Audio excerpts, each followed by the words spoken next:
Hi, it's Tom Campbell from Cultaholic.com, back in the supply teacher's chair. If Adam Pacitti the supply teacher, am I like the supply teacher? Am I the one you call when, like, Mr. Pacitti doesn't answer his phone because he's, I don't know, train spotting? I don't know what supply teachers do. This is 205 Live and NXT graded.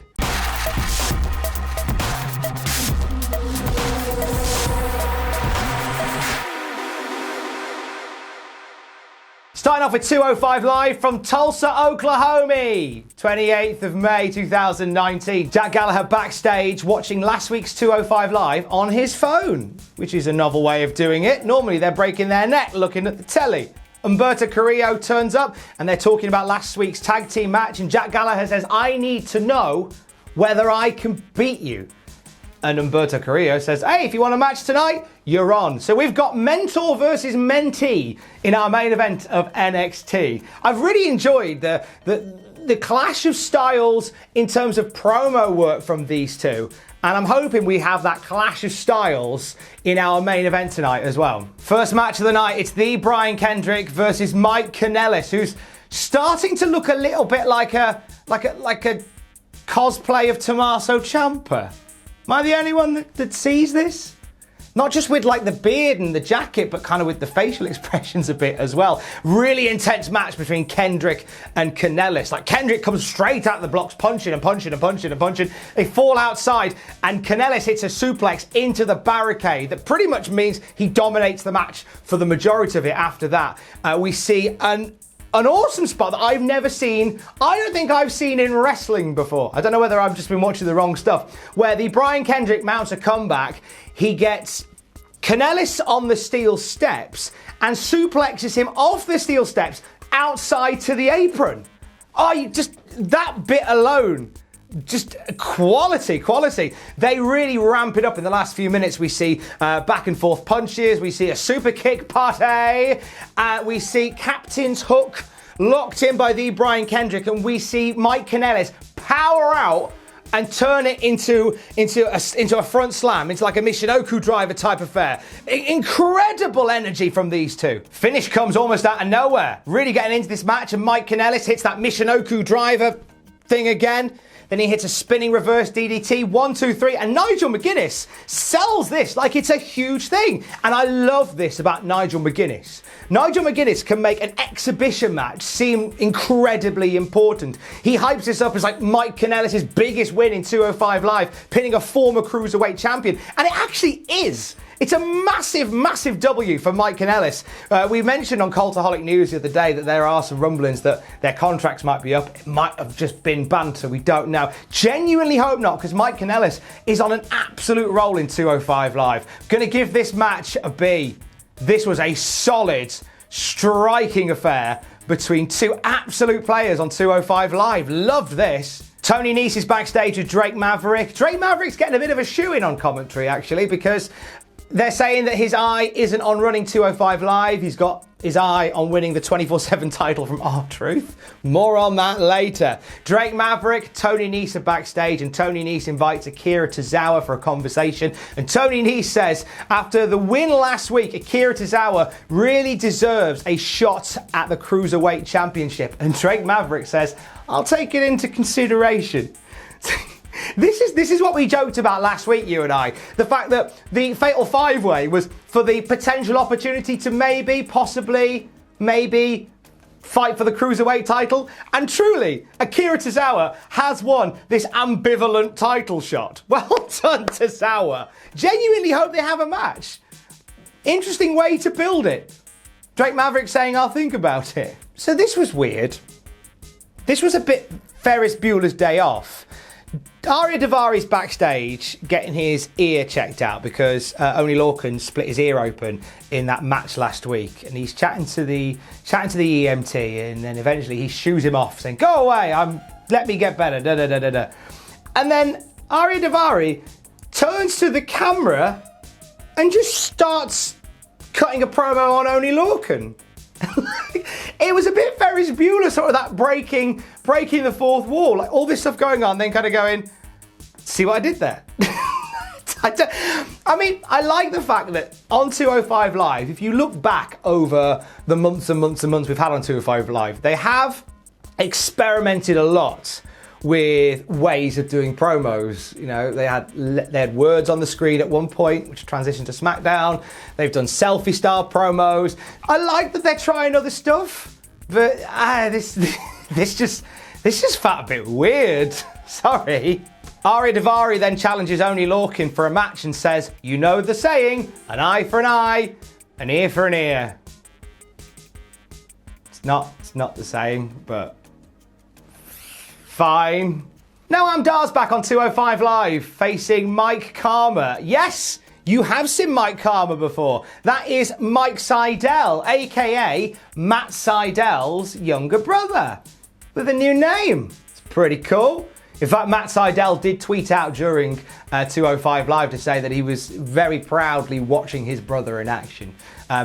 His brother didn't get much action in on this one. This was very much a Noam Dar exhibition affair. Noam Dar paintbrushing Karma, throwing him out the ring. There was quite a few little British wrestling nods in this match that made me very happy. Noam Dar tried to start an easy chant. Easy, easy, easy. Shades of Big Daddy. I like that.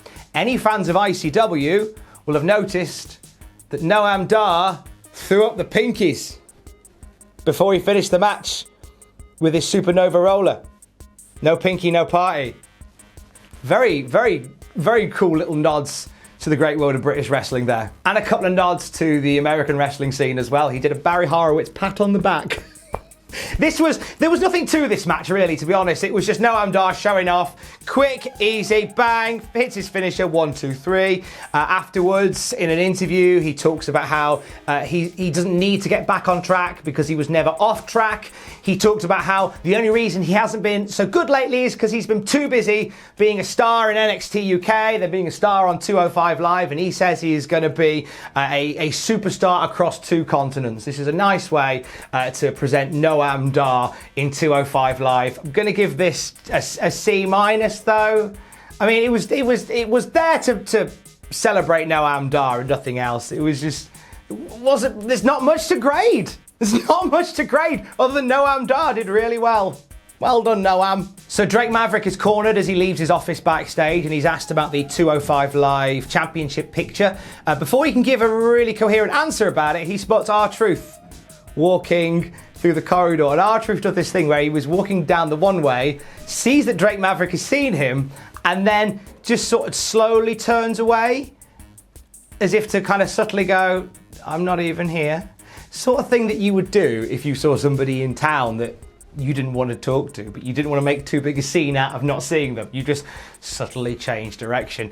Drake Maverick then runs off after him. So interesting how they are making the 205 Live general manager just forget completely about his responsibilities as 205 Live general manager and just making him hungry for the 24/7 championship. Is Drake Maverick about to get sacked? I don't know. Might find out in a bit. Oney Lorcan backstage, very intense, head-on promo, black background, says he will take credit for the stitches in Ari Daivari's ear, and he apologizes, and he says he'll make it right by making him symmetrical again, by giving him stitches in the other ear. They're going to have a match next week. I really love Oney Lorcan. I don't want to go too Oney Lorcan heavy because we're going to talk about him again when we get to NXT. But remember I said that, I love Oney Lorcan. Before we get to the main event, we're talking about Drew Gulak's Instagram. It's been a bit odd lately. He posted a picture of a tree and underneath it he put the following caption: "The anvil is planted firm and far. Who makes the sword does the forging in advance." I feel like I want to get that on like on a painting and put it in my bathroom next to the one that says, "Life won't always be easy, but it'll always be worth it." Or just follow your dreams. Main event time on 205 Live. It's Jack Gallagher versus Humberto Carrillo. Mentor versus mentee. Quite a clash of styles here, but not in a bad way. Jack Gallagher and Humberto Carrillo managed to blend Jack's very technical style with Carrillo's very fast style, and they do it so well. Like when Jack's on offense, it's all like headlocks and face locks and arm ringers. It's all very intense. Jack Gallagher makes the simple look sublime. And every time Carrillo is on offense, it's fast moves, high kicks, cartwheels. They did a headstand off at one point, which was ace. You know when they throw Jack Gallagher into the corner and he counters it by standing on his head and sort of bicycling in midair? Humberto did the same on the other side. And it got a nice reaction from a normally quiet 205 Live crowd, which was great. It's a pretty thick and fast match overall. They roll outside at one point and Carrillo is recovering on the barrier and Gallagher just charges into him. Gallagher getting visibly frustrated that he hasn't put Carrillo away at this point. As he charges at him, Carrillo just hoys him into the barricade. It just looks so brutal. Simple stuff like that looks really brutal always wins the day. Finish came really nicely. Gallagher held up Carrillo for a stalling suplex. Carrillo turned it into a DDT, went up top and did a twisting splash for a 1-2-3. Clean as a whistle victory for Humberto Carrillo, who looked incredible in this match. Big fan of Carrillo. Absolutely the future of 205 Live. You know, handsome young man, good body, good face. Decent performer as well when you put with the right people. Jack Gallagher and Carrillo, they shook hands at the very end. There was certainly no sense of dissension here. It was just Gallagher looking frustrated by the whole thing. What a cracking match between these two. Gonna score this one a B-. Really enjoyed it, really fast paced, dipped a tiny bit in the middle. But overall, they managed to mesh this technical and high-flying style so well. Giving 205 Live this week a B- overall. There's a couple of nice little seeds planted that they're building towards other things, which is nice to see. Really enjoyed the main event as well. 205 Live just has this knack of just putting on great matches. So nice one this week. B- for 205 Live. Yellow tire clock, which means it's past NXT. We're at Full Sail University. It is the go-home show for NXT TakeOver 25. It's a massive night from Connecticut on Saturday night. Let's see how we get there. So we start NXT this week with Mia Yim versus Bianca Belair. This was a match that we were hyped up about last week. In fact, 3 weeks ago, this was a match that happened, and we see the finish from that match 3 weeks ago, which featured Bianca Belair wrapping her hair around the ropes to gain leverage on a pin. Brilliant. I like that. Instead of using her arm and her hand to grab the rope, she uses her hair. I like how Bianca Belair finds different ways to use her hair. We should call her Bianca Belair. We absolutely shouldn't. Mia Yim looked incredible in this match. About 1,000 different variations on pinfalls. That was sort of the order of the day for Mia Yim. Bianca Belair truly is sort of the total package in NXT. Not like Lex Luger was the total package, like she hasn't got a bus and she doesn't wear American Zubaz. But she certainly is like the complete works, you know, she's got a great presence, a great look and incredible strength as well. Strength was on show from her portion of the offense. She was very intense, a lot of punching and kicking down. Quite a few times this match descended into Bianca Belair putting on a sit-down full Nelson. They did that a couple of times. Felt like a couple of times too many.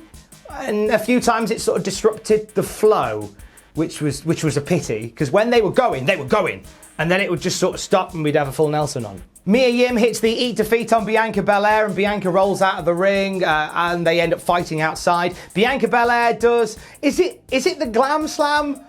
I know that's what Beth Phoenix calls it, but does Bianca Belair have a name for it that I've missed? I'm sorry if she does. But she does the Glam Slam onto the apron, onto Mia. Mia's head just thwacking off the apron. Look brutal. Mia just about beats the 10 count, gets back into the ring, then uses Bianca Belair's hair against her. Who knew the hair would be such a prop in a feud in 2019?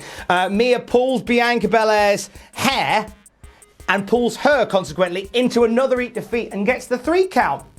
And Nigel McGuinness made a big deal about this. And you know how in the first match on 205 Live, when Mike Kanellis beat the Brian Kendrick, Nigel McGuinness sold that as a huge win. Same thing here, by saying that she beat a former contender for the NXT Women's Championship. This was the biggest win of Mia Yim's career. Nigel, mate, 1,000 points this week. You've done some sterling stuff.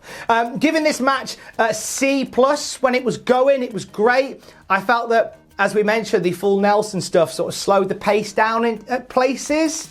But still, these guys, when that wasn't happening, the stuff they did when they were going really good. We get billed for Tyler Breeze versus Velveteen Dream now, and wow, this is a feud that started last week. Last week this started, and this build video is incredible. Velveteen Dream is talking about Tyler Breeze in this video package, and he's doing it with a selfie stick, talking to him via a selfie stick. Mwah, nice touch. Talks about how the last time he got a standing ovation was when Tyler Breeze was leaving NXT, and how Tyler Breeze went to Raw and SmackDown and just couldn't cut it, and now he's back where he thinks he can win, but now there's a new beautiful person in town, and it's Velveteen Dream. Tyler Breeze talks in this as well, and Tyler Breeze says that he wants to prove that he's still like the highlight of NXT, and this is just great. Like 1 week in, and I'm really excited to see this match. It does feel like NXT's past versus NXT's present/future. And it's happening on Saturday. Bring that noise on. Great promo package. We get some build for the NXT Women's Championship match now, and we get to recap Io Shirai battering the whole world with a kendo stick last week. Whew! Just absolutely decimating people with a kendo stick. Io Shirai and a kendo stick. Just brutal. Tiny bit attractive, but mainly brutal. Shayna Baszler is taking some photos with the horsewomen backstage. Some promo shots are being done, and she gets stopped by an interviewer. I was really worried that they'd do what they did on 205 Live, where suddenly she'd just look at the camera, like after taking some photos, going, hey, some photos, cheers. Hey, Io, you're naughty. Thankfully, they didn't do that. They had an interviewer there with a microphone. Shayna Baszler says that come NXT TakeOver 25, Io Shirai isn't allowed weapons, and she's got no friends. You've got no weapons, you've got no friends. Back to the ring, it is Kushida versus Drew Gulak. How good is it, right? And you'll agree, how good is it that they let Kushida keep that Back to the Future aesthetic?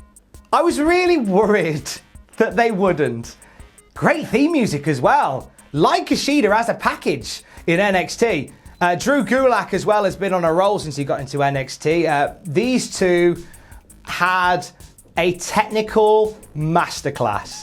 Absolutely loved every second of this. It wasn't high flying. It wasn't a lot of heavy striking. It was two guys mat wrestling. And a lot of mat wrestling. And the crowd were interesting because the crowd were quiet. But not like, we're bored, we're going to go and get a hot dog, where's John Cena, Dad, I want to go home quiet. They were like respectful quiet. And moves would change, and arm locks would change, and they'd applaud. There was a couple of fast moments when Gulak and Kushida would be jockeying for position with an abdominal stretch, and they'd be doing the same for a hip toss. Just really great basic wrestling in the ring. After they'd wrestled the bejesus out of each other for about 10 minutes, Kushida hit a flatliner and then rolled up Kushida with his legs for a 3 count, getting the win. Drew Gulak stood up immediately afterwards and was giving out, calling Kushida a coward for pinning him in a weird way. Bizarrely. I don't know. I'm giving this an A-. Like, it wasn't like, this wasn't like spot. But what it was two incredible wrestlers who have said, I can out-wrestle you, out-wrestling each other. I guarantee you won't be as blown away by a hardcore wrestling match like this in 2019 than you will be like Drew Gulak and Kushida. Excellent work by both these guys. More Kushida in my life, please. That would be grand. And Drew Gulak, what a force. A-. And applause. Amazing. So Io Shirai's backstage and responded to the comments by Shayna Baszler earlier on, saying that you've got no weapons, you've got no friends, and before anything else can happen, Candice LeRae turns up and thanks Io Shirai for saving her from a beatdown from the horsewomen the past week. And Candice LeRae says, I've got your back. Tell Shayna Baszler I've got your back. Am I the only one? Thought this felt a little bit swervy. Don't know why. Candice LeRae is sweetness and light, but this felt a bit swervy. If she turns on Saturday, remember our chat. Bit swervy. So we run down the entire card for NXT TakeOver 25. I'm dead excited for Saturday. It looks massive. They have a great promo video for Adam Cole and Johnny Gargano. You forget that this match kind of happened out of necessity. Like, this wasn't meant to be the match that we were having last month because Tommaso Ciampa got injured. It feels like this has been the story all along. So incredible work for that. Adam Cole in this video is frothing at the mouth to become like a superstar in NXT. Like, he wants all the trappings that come from being a number one guy. And Johnny Gargano is celebrating the fact that, like, he's now got the world on his shoulders and he's carrying it and he's finally Johnny Champion. And there's a lot of emphasis. And I gave some grief last week to the promo they did where it was all about maths and I pinned you once, I pinned you twice. Adam Cole kind of made me a believer a bit more in this video because Adam Cole's sort of claim is that I got the first pinfall on you. So all I need to do is get the first pinfall again, and I'm NXT champion. So it feels a bit retconned how maybe that was the plan all along. Maybe I'm just a bit thick and I missed that. But I like this. I'm looking forward to watching the promo video again. Isn't it funny how excited we get for promo videos? Especially ones that feature Limp Bizkit in My Way. Main event o'clock. It is Oney Lorcan and Danny Burch facing the Forgotten Sons in tag team action. Oney Lorcan and Danny Burch's theme music. Does it not sound like a sort of hybrid between Becky Lynch's music and the theme from Camp WWE? Is that just me? Has that ruined it for you? Sorry about that. Really quick smashing affair between these two. Just battering each other for just a couple of minutes. Oney Lorcan gets in and he's just leathering with forearms and uppercuts and stuff. Oney Lorcan is a proper diamond in the rough, not just in NXT or on 205 Live, but in WWE in general. There is something about Oney Lorcan that I really, really like. If you must know, I made him Universal Champion on 2K19. I have a lot of downtime, leave me be. This match very quickly descended into chaos. Jackson Ryker on the outside pulled Oney Lorcan's leg and he got sent to the back. As he was heading to the back, he was attacked by Street Profits. Just clattered him. And then Street Profits get in the ring and they clear out the other Forgotten Sons and then they schmoz with Lorcan and Burch. And then as Jackson is getting back to his feet on the apron after being battered by Street Profits, Undisputed Era run out and throw him off the stage. Jackson Ryker almost gets like a comedy beating throughout this bit. I know that wasn't the point, but the fact that all he did this week on NXT is get beaten up. Undisputed Era hit the ring, they clear the ring, and they pull a ladder out from under the ring and they drive it into Jackson Ryker's face on the outside. And they just decimate him with this ladder. And then the last shot we get of NXT is the Undisputed Era all stood around the ladder, Adam Cole perched on the top, and they declare that they're winning it all at TakeOver. This was a really cool way to finish NXT. The match itself was C-. It was short, it was scrappy, it was a storyline thing. Hence why I'm not grading it that high. It was a C-. Great bit at the end with Undisputed Era on the ladder. That's a nice visual. I liked that a lot. Overall, NXT heading into TakeOver 25, I'm going to give it a B. We had some nice story-driven stuff going into Saturday, and NXT's really good at keeping the TV shows ticking along as well. So we had a phenomenal exhibition between Kushida and Drew Gulak. Great show. Giving it a B. Was I nicer with the grades this week? I do hope so. Thanks for watching. I'm Tom Campbell from Cultaholic.com. I haven't got an end card yet, so this is a bit weird. Just imagine there's some videos floating here. Oh, that one might be fun. There's our social media accounts. There's the guys from Starcast. They had a good chat. Watch that one for a bit.